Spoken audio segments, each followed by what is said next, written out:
Selamat pagi teman-teman. Mengucap syukur kita hari ini boleh kembali bertemu bersama-sama meskipun secara online, tapi kita tetap bersyukur kita masih diberikan kehidupan, diberikan kesempatan sama Tuhan untuk kembali boleh datang beribadah di hadapannya pada hari ini. Nah teman-teman, yuk sebelum kita sama-sama mau masuk dalam ibadah, kita mau menyiapkan hati kita, pikiran dan sikap diri kita yang benar di hadapan Tuhan. Biarlah setiap kita boleh dengan sungguh-sungguh datang ke hadapannya untuk beribadah. Yuk sama-sama kita mau tenangkan hati kita mau bersaat teduh sejenak di hadapan Tuhan. Saat teduh.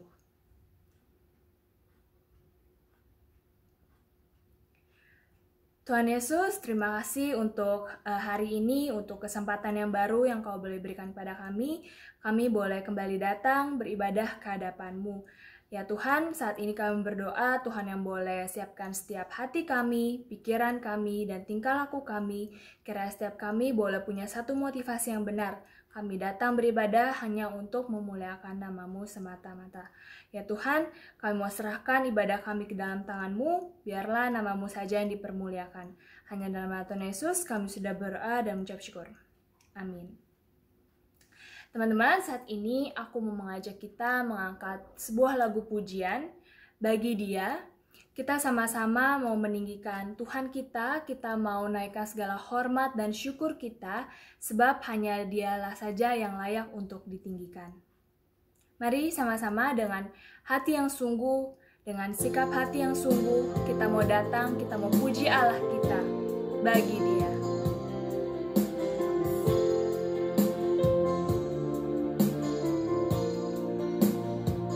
Dia Yesus telah mati bagiku. Dia Yesus telah mati bagiku. Dia Tuhan selamatkan jiwaku.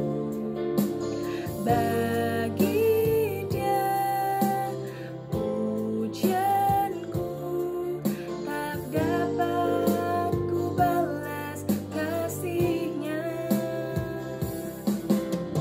Dia angkatku jadi anaknya, beri damai di dalam hidupku.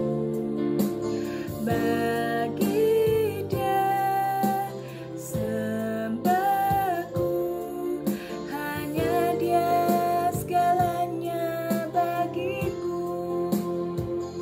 Bagi Dia segala pujian. Bagi Dia segala pujian, hormat serta syukur kekal selamanya. Bagi Dia segala pujian, hormat serta syukur selama-lamanya. Dia angkatku jadi anaknya, beri damai dalam hidupku. Dia angkatku jadi anaknya, beri damai di dalam hidupku. Bagi Dia sembahku, hanya Dia segalanya bagiku. Bagi Dia segala pujian, hormat serta syukur kekal selamanya. Bagi Dia segala pujian, hormat serta syukur selama-lamanya.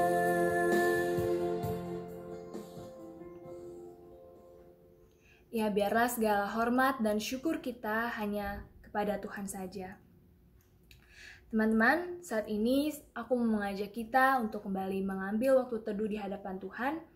Sama-sama kita mau pakai waktu ini untuk mengakui segala dosa dan kesalahan kita di hadapan Tuhan. Mungkin seringkali kita kecewa sama Tuhan dengan situasi atau kesulitan yang sedang kita jalani saat ini. Tapi secara nggak sadar, mungkin kita juga sering mengecewakan dan kembali melukai hati Tuhan melalui pikiran kita, perbuatan kita, perkataan kita, baik sengaja maupun nggak sengaja. Dan ketika kita nggak bersyukur, tapi kita terus bersungut-sungut sama Tuhan karena kesulitan atau situasi yang kita hadapi, kita juga bisa menyedihkan hati Tuhan dan mengecewakan Dia. Yuk, sama-sama saat ini aku mengajak kita akui segala kesalahan kita dan dosa kita hadapannya, minta Tuhan yang layakan kita untuk datang beribadah pada hari ini.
Kita mau angkat pujian ini sekali lagi.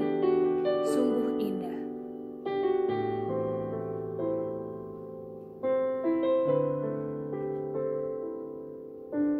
Kemanakah aku dapat pergi, menjauhi roh-Mu yang suci, Kau sahabat,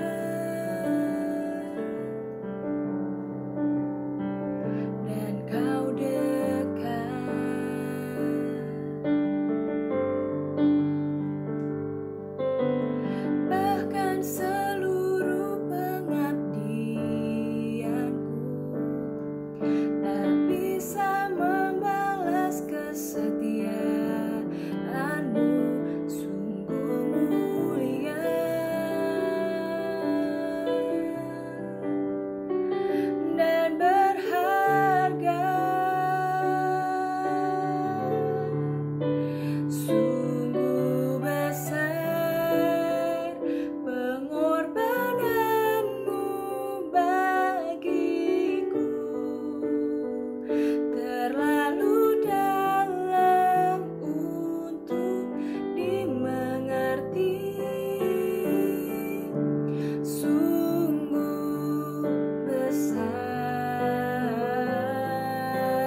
sama-sama kita bersatu dalam doa. Tuhan Yesus, terima kasih atas pengampunan, atas pengorbanan yang Kau berikan kepada setiap kami, sehingga pada saat ini kami boleh dilayakkan untuk datang ke hadapan-Mu, dilayakkan untuk kembali Tuhan menjadi anak-anak-Mu. Ya Tuhan, kami meminta ampun atas setiap kesalahan, atas setiap dosa yang telah kami lakukan, seringkali dan berulang kami lakukan. Kami meminta ampun ya Tuhan. Biarlah Tuhan yang boleh layakkan setiap kami, dan kiranya setiap kami boleh terus Tuhan punya satu komitmen, punya satu tekad untuk boleh hidup sesuai dengan kehendak dan perintah-Mu saja ya Tuhan. Terima kasih ya Tuhan atas setiap kasih karunia dan berkat yang boleh kami terima daripada-Mu. Hanya dalam nama Tuhan Yesus kami sudah berdoa dan mengucap syukur. Amin. Teman-teman, aku undang untuk bangkit berdiri dan dengarkanlah berita anugerah yang diambil dari Ibrani 12 ayat 28 sampai 29. Jadi karena kita menerima kerajaan yang tidak tergoncangkan, marilah kita mengucap syukur dan beribadah kepada Allah menurut cara yang berkenan kepadanya dengan hormat dan takut. Sebab Allah kita adalah api yang menghanguskan. Ya teman-teman, kita sebagai anak-anak yang telah ditebus, kita sudah mendapatkan satu kerajaan yang tidak tergoncangkan. Kita sudah mendapatkan kehidupan kekal nantinya. Maka dari itu, yuk sama-sama kita mau bersyukur atas kehidupan, atas kemenangan yang boleh kita dapatkan daripada Tuhan. Sama-sama kita mau mengangkat pujian ini, bersyukurlah. Mari dengan penuh sukacita, dengan penuh rasa syukur, kita sama-sama angkat pujian ini.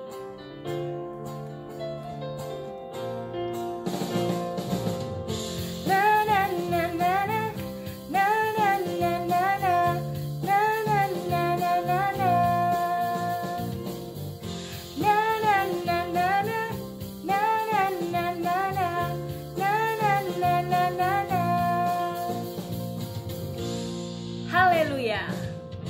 Haleluya, ku memuji-Mu Tuhan, karena kasih-Mu tak berkesudahan.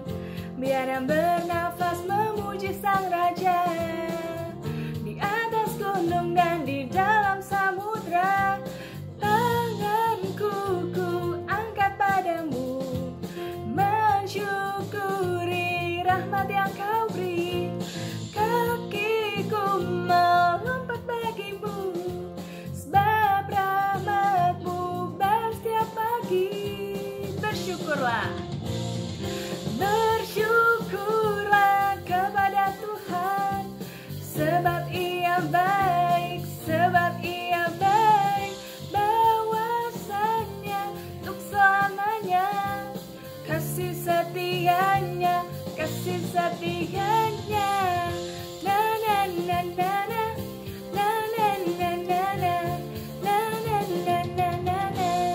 Haleluya. Haleluya, ku memuji-Mu Tuhan, karena kasih-Mu tak berkesudahan.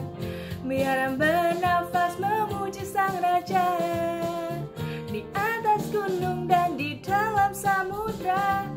Tanganku ku angkat padamu, mensyukuri rahmat yang Kau beri. Kakiku melompat bagimu, sebab rahmat-Mu baru setiap pagi. Bersyukurlah, bersyukurlah kepada Tuhan, sebab Ia baik, sebab Ia baik. Bahwasanya untuk selamanya, kasih setianya, kasih setianya. Bersyukurlah kepada Tuhan, sebab Ia baik, sebab Ia baik. Bahwasanya untuk selamanya, kasih setianya, kasih setianya.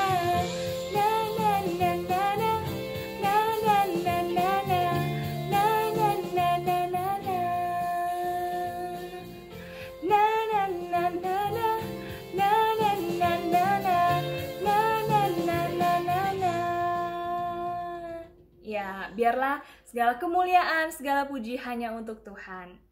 Selamat duduk kembali teman-teman. Saat ini aku mau mengajak kita untuk boleh menaikkan satu pokok doa syafaat. Aku mau mengajak kita semua untuk tidak jenuh, tidak lelahnya kita berdoa untuk para tenaga medis, untuk para dokter, untuk para orang-orang yang menjadi garda terdepan di situasi corona ini.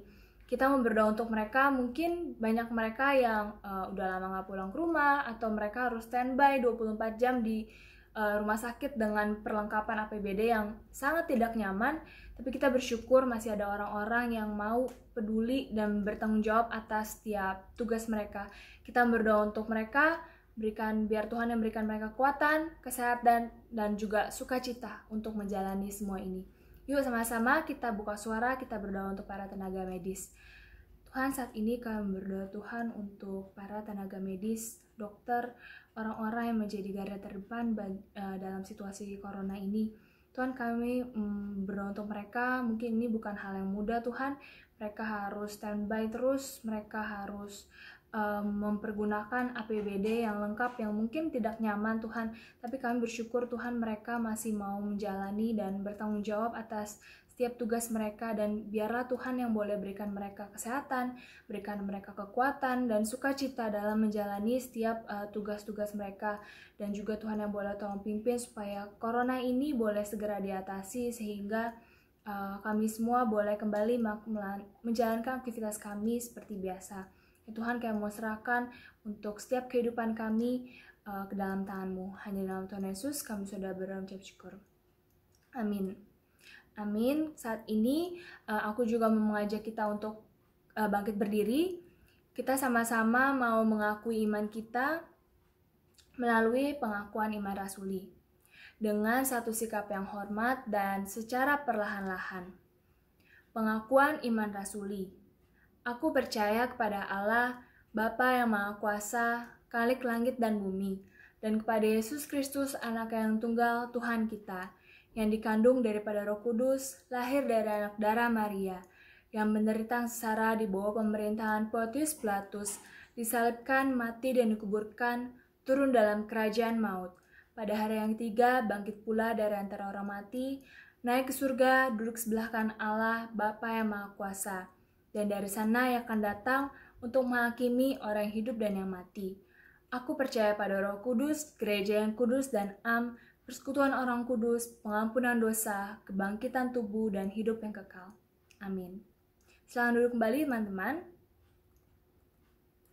Sebentar lagi kita akan masuk dalam persembahan.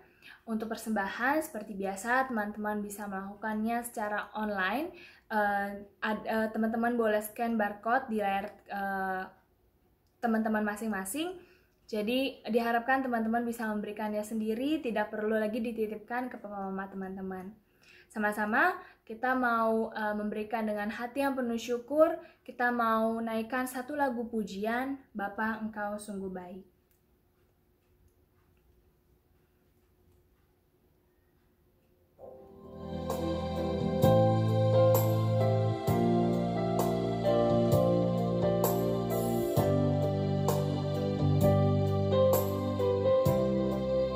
Bapa, Engkau sungguh baik.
Oke teman-teman, sebelum kita masuk ke dalam pemberitaan firman Tuhan, mungkin kita udah sering menyanyikan satu lagu ini nih. Ini merupakan satu lagu tema untuk bulan Februari.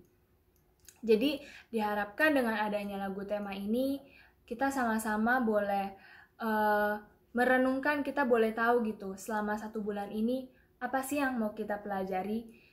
Teman-teman kalau yang ikut ibadah dari 2 minggu yang lalu, teman-teman ngeh ada lagu yang diulang terus, yaitu lagu Allah Peduli. Lagu ini benar-benar jadi lagu yang menguatkan dan lagu yang boleh mungkin menghibur gitu di situasi yang seperti ini.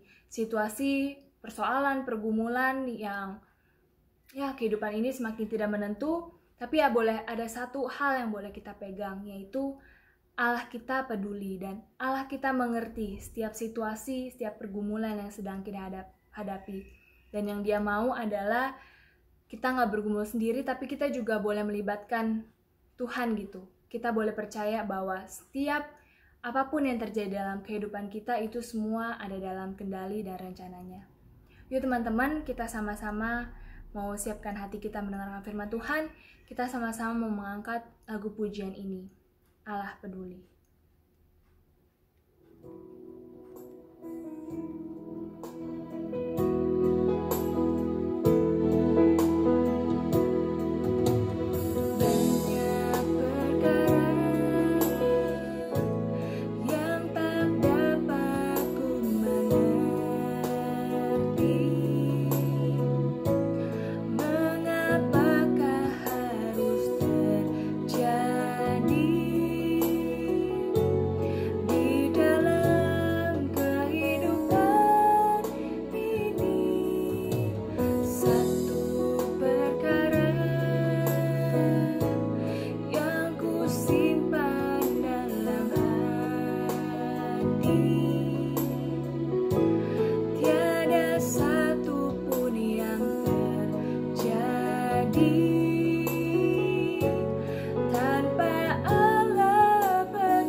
Firman Tuhan hari ini akan dibawakan oleh Dr. Irma.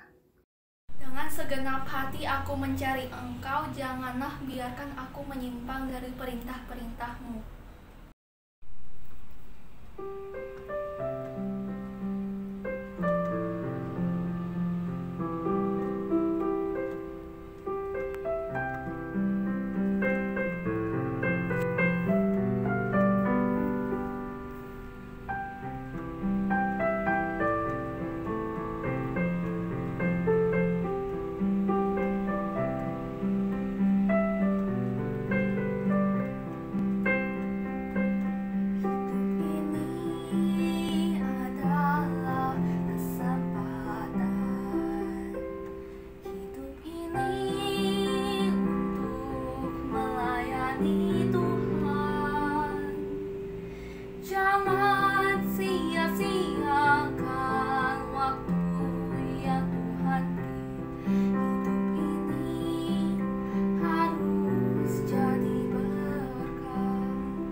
Selamat pagi, adik-adik, kita jumpa lagi nih ya.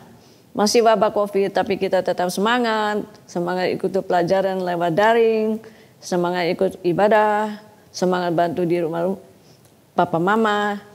Ya, kita semangat puji Tuhan. Mari sebelum masuk dalam firman Tuhan, kita hafalkan dulu Mazmur 119 ayat 10.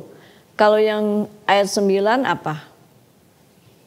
Itu dengan apa orang muda mempertahankan kelakuannya, yaitu dengan menjaganya dengan firman Tuhan. Nah, bagaimana menjaga firman Tuhannya? Apakah setengah hati? Yaitu dengan segenap hatiku aku mencari Engkau ya Tuhan, janganlah biarkan aku menyimpang dari perintah-perintah-Mu. Bagaimana dengan segenap hati? Yaitu simpanlah firman Tuhan dalam hatiku agar ku tak berdosa lagi, yang diambil dari Mazmur 119 ayat 11. Mari kita baca sekali lagi ya. Dengan segenap hatiku aku mencari Engkau, janganlah biarkan aku menyimpang dari perintah-perintah-Mu. Kita naikkan dulu pujian sebelum dengarkan firman Tuhan, yaitu simpanlah firman Tuhan dalam hatiku. Simpanlah firman Tuhan dalam hatiku, sebagai pelita di jalan seumur hidupku. Firman lebih berharga dari batu permata. Firman lebih berharga dari isi dunia. Firman-Ku taruh dalam hatiku agar ku tak berdosa.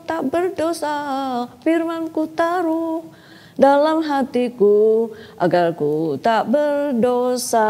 Kita naikkan dalam bahasa Koi. 我将你的话藏在心里，免得我得罪你。我将你的话藏在心里，免得我得罪你。Jadi kita ingat ya, firman-Ku taruh dalam hatiku, bukan di lemari atau di mana-mana, ya, tapi di dalam hatiku, agar ku tak berdosa. Firman-Ku taruh dalam hatiku agar ku tak berdosa.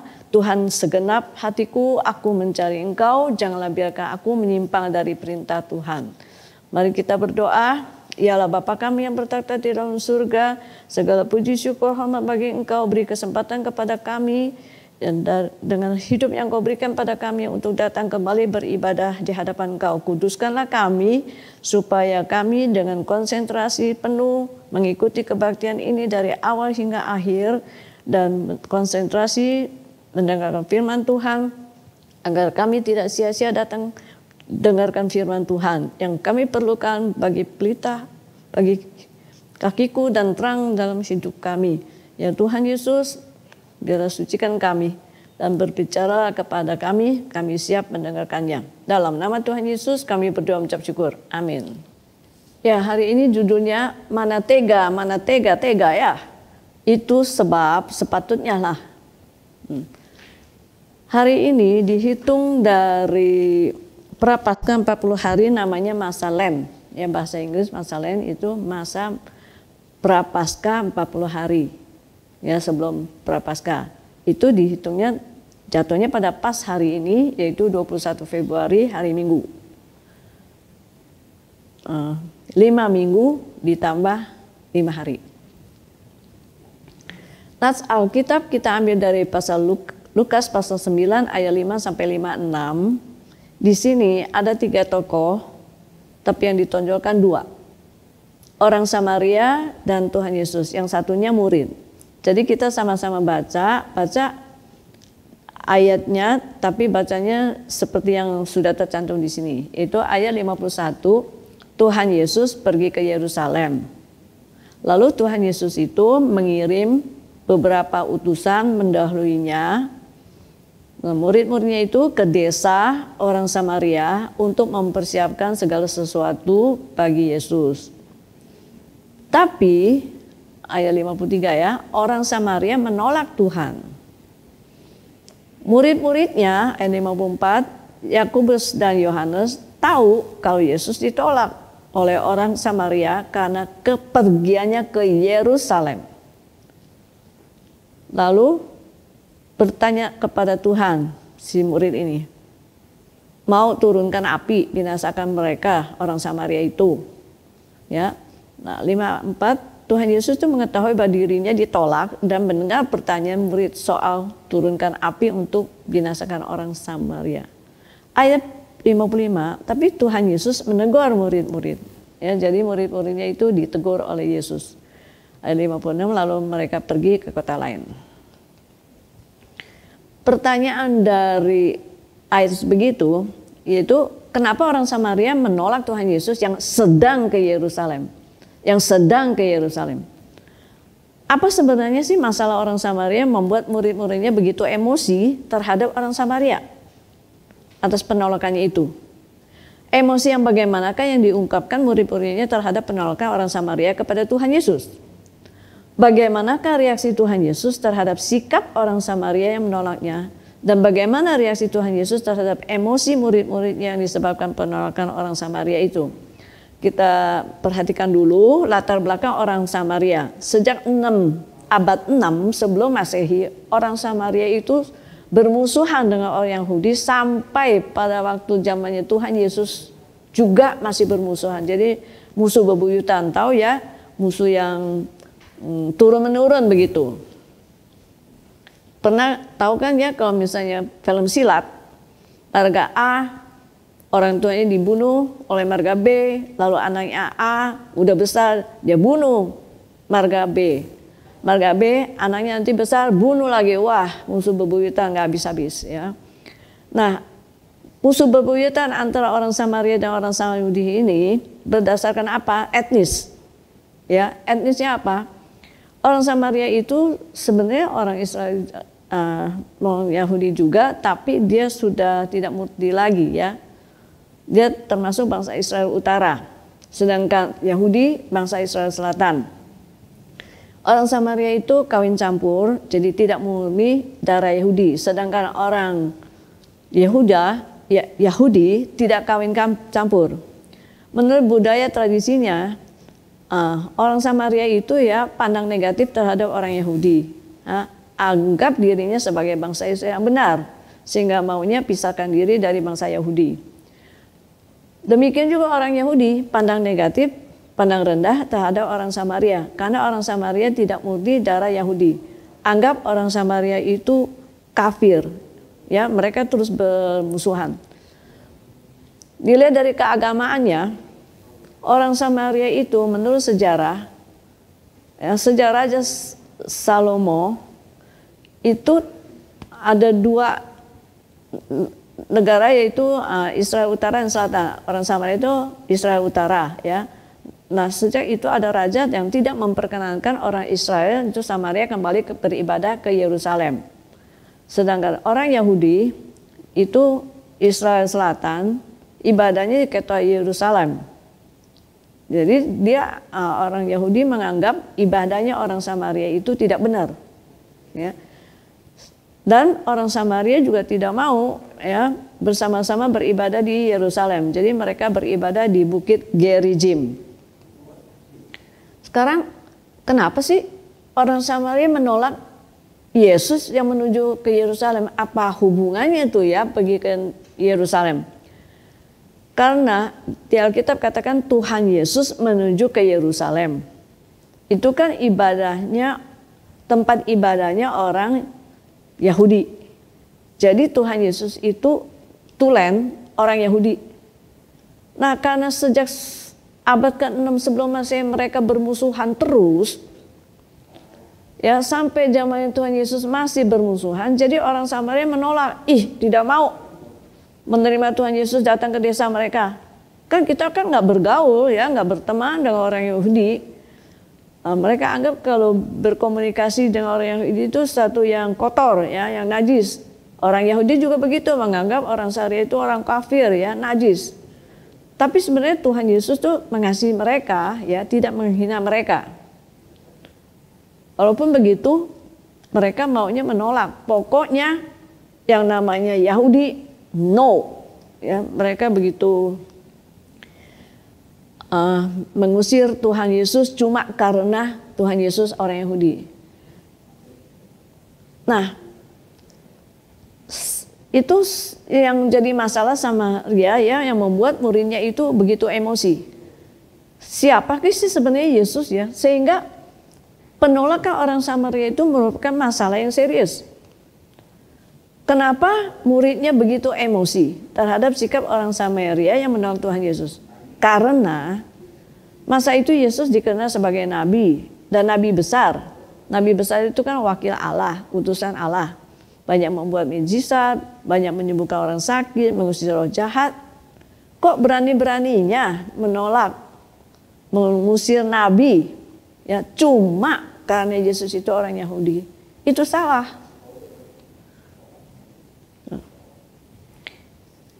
Menolak Yesus cuma karena Yesus itu orang Yahudi, di hadapan orang Yahudi, kan orang Samaria itu low class ya. Dianggapnya orang Yahudi itu lebih tinggi, jadi high class gitu. Kalau dia menolak, waduh, sombong betul itu orang Samaria. Ya berani menolak orang Yahudi, ya nabi lagi. Ya cuma karena Yesus itu orang Yahudi, itu hal yang keterlaluan ya menurut muridnya Tuhan Yesus itu. Wah, anti Yahudi betul tuh ya, rasis amat ya. Itu salah. Misalnya nih, kalau misalnya ada temanmu kasih tahu kepada kamu, ya di sebelah tuh ada orang, wah nggak deh kalau berkomunikasi dengan sebelah. Terus yang temannya ini bilang, emang kenapa? Saya kenal kok sama tetangga kamu itu. Ngapain kenal sama dia? Enggak, ya nggak mau ya nolak begitu. Ya jadi itu kan nggak benar ya seperti itu. Nah misalnya misalnya nih, ya kita bilang sama teman, besok nih ya ada tamu istimewa nih, presiden mau ke daerah kampung sini, ya presiden datang, presiden yang kita ini suka belusukan kemana aja dia mau ya, ke tempat yang kumuh segala. Kita dikunjungi, itu satu penghargaan. Ngapain? Emangnya nggak ada kerjaan tuh presiden? Pokoknya nggak mau, saya nggak menolak.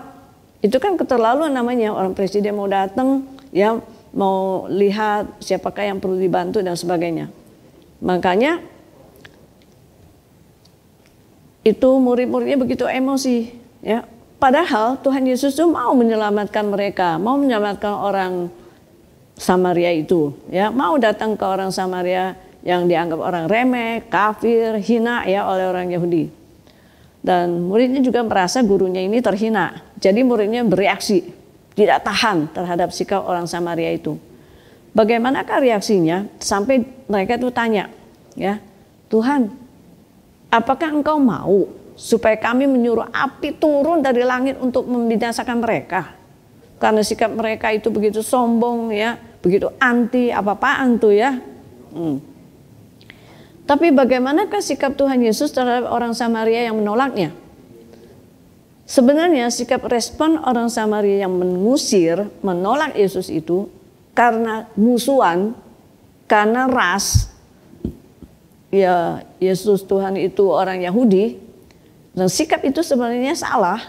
Itu salah dan selayaknya sepantasnya kena hukum. Tapi Tuhan Yesus itu tidak tega, ya. Dia tidak mau menghukum. Karena Tuhan Yesus datang ke dunia pertama kali, yaitu 2000 tahun yang lalu kira-kira Tuhan Yesus datang, itu bukan untuk menghukum, melainkan untuk menyelamatkan manusia berdosa, baik orang Yahudi, baik non-Yahudi. Ya, orang Samaria kan non-Yahudi, ya. Orang yang bukan murni orang Yahudi, orang kafir. Nah mereka itu menolak Yesus menuju Yerusalem. Nah Yesus itu menuju Yerusalem adalah untuk mati di kayu salib menanggung hukuman dosa manusia. Tuhan tidak pandang etnis, suku, bangsa, ras ya, tidak pernah mengkotak-kotakan orang. Kalau kita kan suka-suka kotakan orang, ya di kotak-kotak begitu. Ya Tuhan mengasihi manusia dosa lintas etnis, agama, budaya, tradisi, sosial.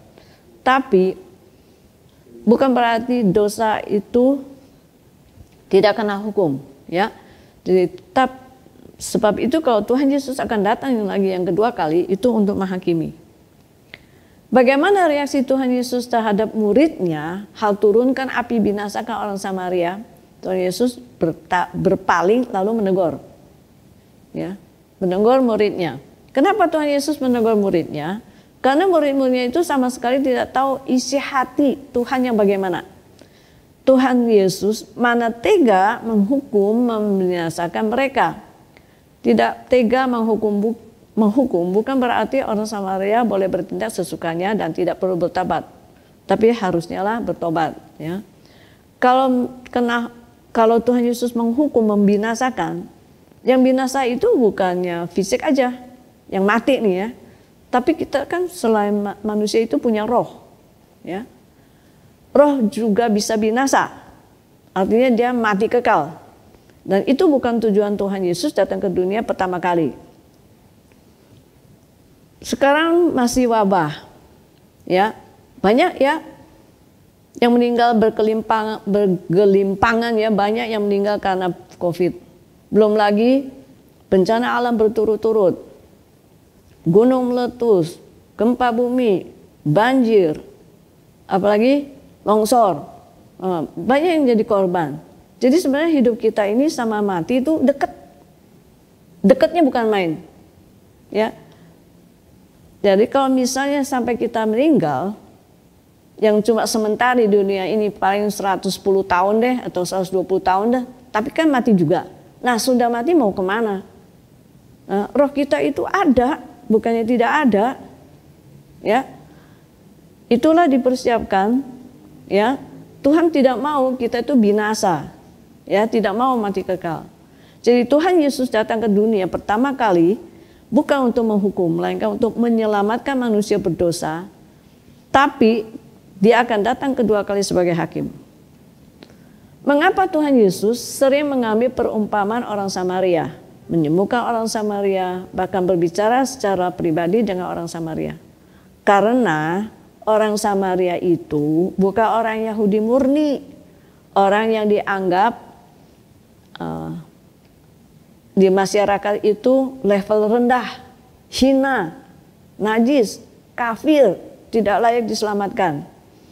Jadi satu etnis yang disingkirkan begitu, ya, oleh orang Yahudi. Tapi Tuhan Yesus itu peduli, ya. Dia datang mau menyelamatkan manusia berdosa, bangsa Yahudi dan non-Yahudi. Kan orang Samaria itu non-Yahudi. Sekarang mulai hari ini, ya, itu masuk masa Prapaskah, yang dalam bahasa Inggris itu Lent, ya. Prapaskah itu, Paskah kan hari Minggu. Nah, Prapaskah itu Jumat Agungnya, hari kesengsaraan Tuhan Yesus. Jadi masa Lent itu, masa Prapaskah dihitung mulai 40 hari sebelum hari Jumat Agung, 5 minggu tambah 5 hari, jatuhnya tepat pada hari ini 21 bulan 2 hari Minggu. Masa Prapaskah ini adalah satu masa yang buat kita merenung untuk mengintrospeksi diri, refleksi diri melalui doa, penyesalan, pertobatan, penyembahan, persembahan, penyangkalan diri, dan juga mengucap syukur. Pesannya pada Lent, peringatan masa Prapaskah yang pertama ini, yaitu jalan hati kita menuju Prapaskah, memperingati kematian Tuhan Yesus yang disalib itu, ya. Kita itu manusia berdosa, pantas dihukum, tapi Tuhan Yesus disalib bukan untuk menghukum kita, melainkan untuk menyelamatkan. Dia mati di kayu salib untuk menanggung hukum dosa semua manusia berdosa, yang seharusnya hukuman dosa itu ditanggung kita masing-masing. Yang kita dapat dari firman Tuhan renungan hari ini, ya, Tuhan Allah pencipta semesta alamnya begitu mengasihi kita sampai mau datang ke dunia yang pertama kali untuk menyelamatkan semua manusia berdosa, ya, mau menerima orang yang terhina, kafir, rendah, najis, tak layak diselamatkan. Dan Tuhan tidak pernah mengkotak-kotakan orang, ya, tidak pandang etnis. Tuhan mengasihi manusia dosa itu lintas etnis, ya, melampaui, mengatasi etnis, ras, suku, bangsa, agama, budaya, tradisi, sosial. Tapi ingat, Tuhan akan datang kedua kalinya itu. Kalau yang pertama kali menyelamatkan orang berdosa, ya, untuk orang Yahudi maupun non Yahudi. Tapi untuk yang kedua kalinya dia untuk menghakimi. Jadi berarti bukannya tidak dihukum ya.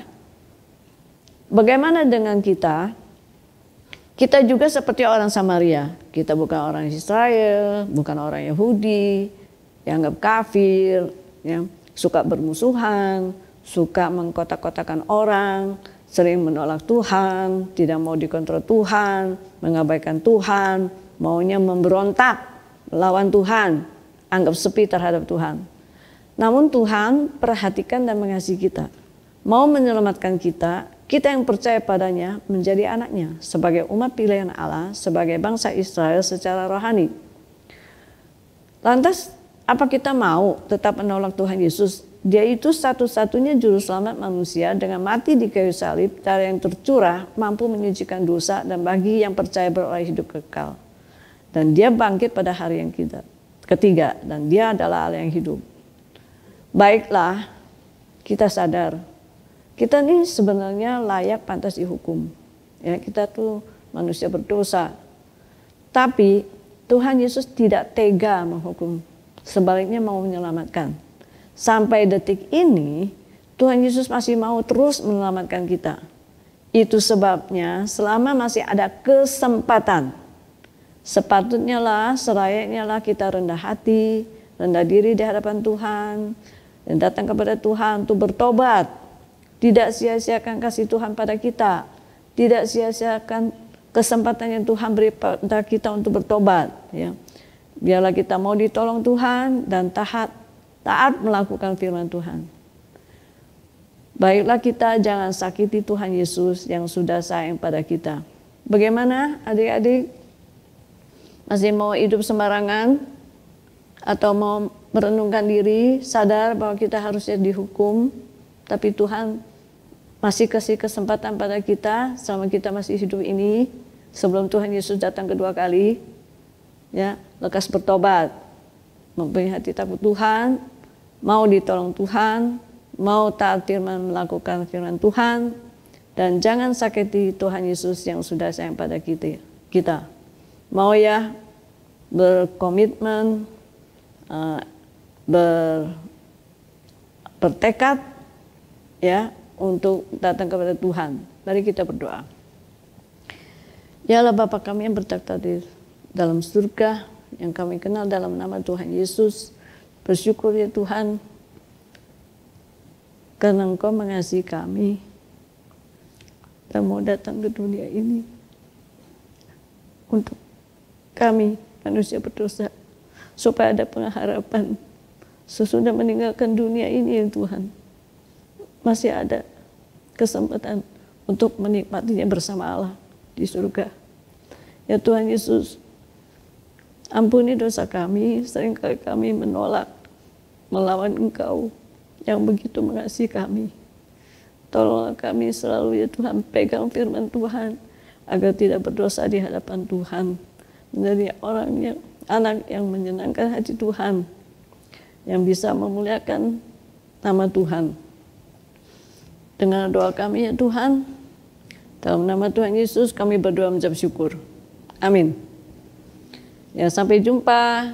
Ingat ya, walaupun wabah masih, tapi tetap kita semangat beribadah, ikut ke sekolah, pelajaran sekolah dengan giat. Tuhan berkati.